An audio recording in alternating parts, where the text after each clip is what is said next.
Just like his first Barça match in charge, Xavi got Espanyol in a game that felt a bit like a new beginning. But unlike that first match, the hope was that this match against Espanyol wouldn't have to feel like a new beginning because Barcelona were coming in at the top of the table. Yet just like the La Liga opener against Rayo Vallecano at the start of this year at home, Barcelona wind up settling for a draw, and now they find themselves tied with Real Madrid atop the La Liga standings. And coming into this game, it surely did feel like a draw. Some of the top officials for Espanyol weren't in attendance because they were not happy with the fact that Lewandowski's ban of 3 games was not lifted, but was kind of pushed down the road for just a little bit, so he was allowed to play, where ultimately he might get a 3-match ban later on.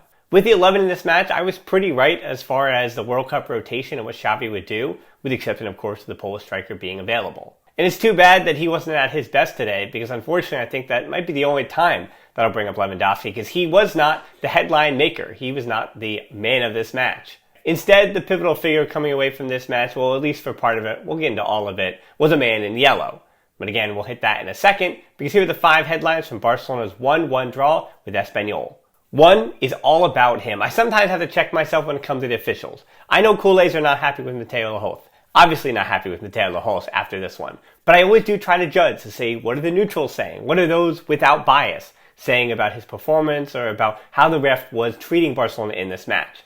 And at least they agree with the rest of us that, boy, he was totally out of line, and he is more than a meme at this point. It was the World Cup, Netherlands, Argentina. We saw what happened there, and that was decided ultimately, I think, by the teams on the field. But you could say that Barcelona left their chances here. We're going to criticize Barcelona plenty, don't you worry. But as far as what Lahoz did in this game, he made it as uncomfortable and awful and Derby-esque as it possibly could, giving in to all of those impulses. And even if you say he got it right or wrong, somehow giving too many yellows seemed to embolden both teams to continue to argue and continue to create problems. I don't know what he has to do better. I think it has to do even with the communication, with the coaching staff, with the players. This match got completely out of hand on him, and it seems always to me that he's overcorrecting. And while some will critique that obviously in that second half, in a matter of 10 minutes, it completely got out of hand, and in total it was 12 yellow cards and the 2 red cards, the third for Cabrera, which was rescinded after VAR, which I still don't see how that's a yellow. Probably should have been the 3rd yellow. But in the 14th minute even, Lahoz becomes a star. He warns Ansu on a corner, and after another clip, Ansu, I guess, got strike free by that point, so he gets a yellow by the 26th minute. There were 4 yellows already handed out by the 32nd minute. So Lahoz had already in the first half laid the groundwork for what was to come in the second. And it was interesting that a soft yellow for Pedri is what sets it off. So yes, he did not make a lot of poor decisions, but by getting that decision wrong, Pedri was the one who was fouled anyway, gets a yellow for not being happy with the call, and that's where Lahoz really lost control of this match. Jordi Alba has got to be smarter. We can go off on Jordi Alba, who was having a pretty good day actually with the ball and playing into the game. So good on Jordi Alba for getting up to it with his feet. But as far as his mouth, that's where he consistently gets in trouble. As a veteran, as somebody who knows Mateu Lahoz pretty well at this point, you have to keep your mouth shut. If you've already received a yellow like he did in the 74th minute, you cannot put yourself into a circumstance where you're going to get the red card. You saw there were a number of Barcelona players surrounding Lahoz. We'll have to see what the referee report says, but clearly it was Jordi Alba who went above and beyond to say something that was going to earn him the second yellow. So I'm not defending the fact that Barcelona, on their own merit, should have gotten 3 points out of this game, but certainly Lahoz made it a lot easier for Espanyol to find their way back. 2 is Espanyol's poor defending. Yeah, that was Espanyol in the second half, because in the first half, Barcelona, as I mentioned, should have gone up by more than 1. But credit to Marcos Alonso on the goal. I don't know though. Are we going to give credit to Alonso and Christensen and Lewandowski for all being wide open on Rafinha's corner?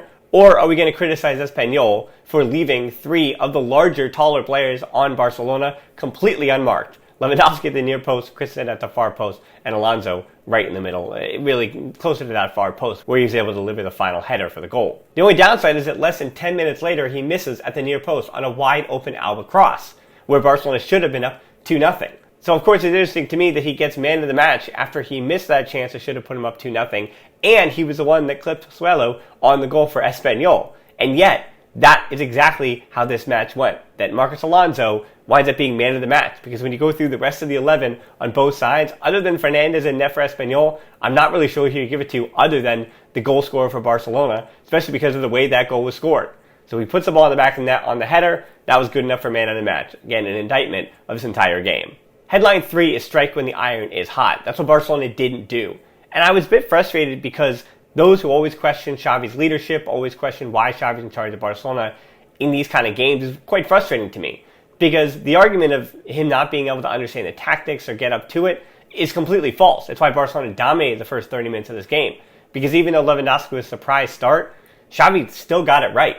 The use of the diagonal early on, the diagonal ball Espanyol defending narrow to start, and then when Espanyol did adjust because they were giving Barcelona too much space, especially with Rafinha, who was bright to start this game, they adjusted to be a bit wider. But then it made it harder for them to play themselves out of pressure. They were able to get a little bit of counterattacking going because they were defending more narrow. So when they did get the clearance ball, it'd be out on the wings because Barcelona would then keep possession and settle in a bit more narrow as well. And that's what gave Espanyol early space, but again, not too much space because Barcelona were defending well, pressuring well, and keeping the ball in with a lot of energy. And I think Diego Martinez coming into the match was kind of put in a tough spot because they, that being Espanyol, their system is to defend with four at the back, which is something we usually, in previous seasons, I've not seen much from Espanyol. We've seen them in more of a five at the back. But this Espanyol team, whether they're fighting relegation or not, have been playing with four at the back, and they weren't going to just change for Barcelona. And that did almost come back to bite them, because that's another frustrating thing. On paper, and this is courtesy of friend of the pod, Barca19 Stats on Twitter, Barca's expected goals for the draw against Rayo at the start of the season, the only other home game where they dropped points, it was 1.9 to 0.5, or 1.4 plus. Against Espanyol, it was 2.3 against 0.9, or again, a plus 1.4. Barcelona should have had a second goal in this game. And yeah, they could have got it late when they were pushing for 10 minutes, but for whatever reason, in that 30th minute, when Barcelona kind of did take their foot off the gas, slowed the tempo of the game, it's not even that Espanyol found the game. It's that Barcelona weren't pushing as hard as they were in the first 30 minutes, so they didn't get their second. And that wound up coming back to bite them. Which brings me to headline 4, which is code orange for Ansu Fati. I'm not ready to go code red yet, but this is the match coming after that World Cup with the words coming out of Barcelona, or even that Ansu would have a more prominent role in the second half of the season. So after a rather lackluster World Cup, Xavi inserts him right into the starting lineup. And the numbers weren't even that bad for Ansu. He was dispossessed only 8 times, but he had 2 shots off target, and most significantly was 0 for 1 on dribble attempts. And that last number is the one that really does worry me. Usually we expect him to be pushing forward, taking players on, getting himself into good positions, and even his body orientation. We expect him to be receiving the ball and with one touch, putting himself in the pathway of goal. But now we're just seeing him kind of receive the ball with his back to goal, either have to recycle it, pass back, and you saw Pedri supporting him in a lot of good ways, but those two, their chemistry was totally off today. The passing just wasn't crisp enough. And for Ansu to be as uncrisp as he is with one pass with a foot, that's one thing. But when he does get on the ball, to be unable to turn the way we're used to him turning and unable to go at the opponent the way we expect him to try to take them on, seemingly wanting to cut inside every time and hoping that there's a lane to shoot. And when that lane isn't there, again, just recycling possession or losing it, this is an Ansu that is, unfortunately, pretty lost at the moment. And I will talk later on about that Amazon documentary, but you can't like what you're seeing from Ansu in comparison to that documentary, which I think really does paint a good picture of him. It paints his suffering, it paints what he's been through in now 3 major injuries at his time at FC Barcelona going back to his youth days. And whether it's the injuries, I think that's obviously going to be with him for a long time, but I'm hoping one of those assets is able to return. And it just is, as in some of it is just mental and not just physical. If it's physical, unfortunately, I think the club maybe misstepped by giving him the number that he did with that contract, by giving him the number 10 shirt, by putting all that pressure on him. But physically, if he's okay, this mental hurdle, I don't know what it's going to take. Is it going to be a hat trick? Is it going to be 2 goals? Is it going to be 7 goals in 3 games or 7 goals in 5 games? I don't know what it's going to take for Ansu. But yeah, I'm definitely a code orange at this point. At some point, Barcelona's success and their results are potentially going to be directly tied to how much Xavi can trust Ansu in starting positions and even coming off the bench. It seemed to work for him in the first half of the season. But his return has not been what's needed. And unlike other players who are fully fit, who you can kind of criticize, we know what the excuse is. It's built in. And I'm not going to take that away from him. He's not right, and that's okay. I think Barcelona can survive with the depth that they have and the ability that they have to have him work his way back into something. But the question is going to continue to remain until you see something. At what point does Xavi have to cut his losses and say, we'll have to call this a reclamation project for later? And by that point, you have to hope that you haven't lost Ansu completely. 5, and lastly, is World Cup hangover. I think that with the criticism for Xavi at the tactics, you don't hear as much of that. Because I do hear the other criticism that in this kind of game, just had to watch Valladolid against Real Madrid yesterday, they had that killer instinct. Why don't Barcelona? For Xavi, why do you get your tactics right and you cannot motivate your team over the line in a derby in a game like this? Why does the team have to be told to push and fight harder? When really, these players should already have that built in. Or Xavi should have already had a way to command them to success. In the same respect, I think Frankie has a little bit of a point that he was taken out of this game, where I thought Frankie was one of the better players in this match, taken out in the 60th minute. And I think, obviously, with the World Cup, rotation, things like that, Frankie played almost more than anybody in that World Cup because of the Netherlands and their reliance on him. So for him to get out of the game, I get why he was frustrated, but I also understand, built on rotation, why he was removed. But unfortunately, that did weaken Barca a bit, and I don't know if some were ready to play after the World Cup, and some weren't, but Espanyol were. And Espanyol, who were waiting, the snake in the grass, they were ready to go. Alonso, who I told you before, clip Josuelo, gives up the PK. Unfortunately, Josuelo scores it himself. Barcelona's first time conceding at the Camp Nou this season, which is pretty incredible, by the way. It's a compliment to them. Unfortunately, it happens in this game.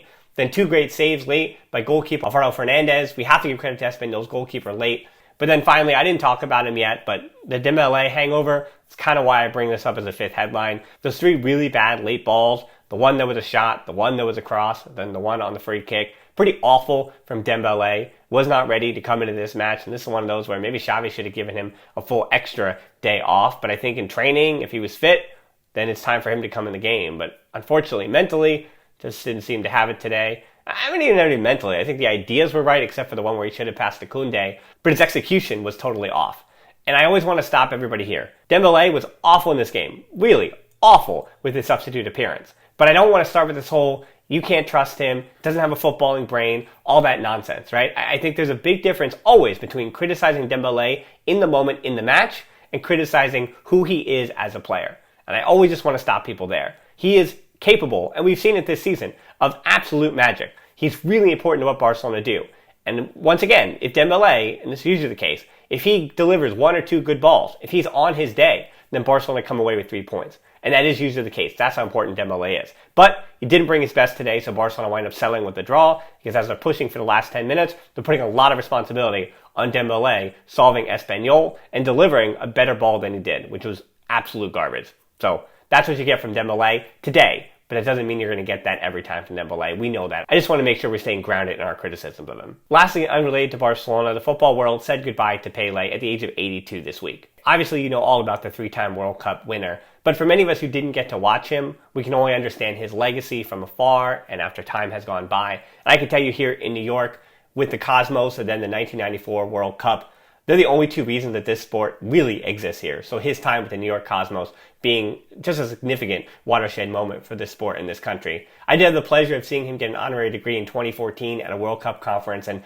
while I didn't get a picture with him, it was really an on-stage, off-stage kind of appearance. You could feel the buzz of attention around him. It wasn't just the people around him, but his smile, even in his 70s at the time, just a magnanimous figure, bigger, larger than life than even the sport itself. And this week, as I'll continue to try to think about and talk about Pele, you know, with these greats, it's always about the comparison to one another, but I don't think I'm going to have too hard of a time just reflecting on that man, on the Brazilian, on Pele, without any other greats involved in the conversation, because he's the one that began the conversation at all. And with that, we wrap up 2022, and if this match is any indication, we are in for a roller coaster of a La Liga season in 2023. And here's hoping that there are a lot more highs on that roller coaster than lows, but I know you'll be with me throughout the entire journey. So, Happy New Year, and most importantly, Forza Barça.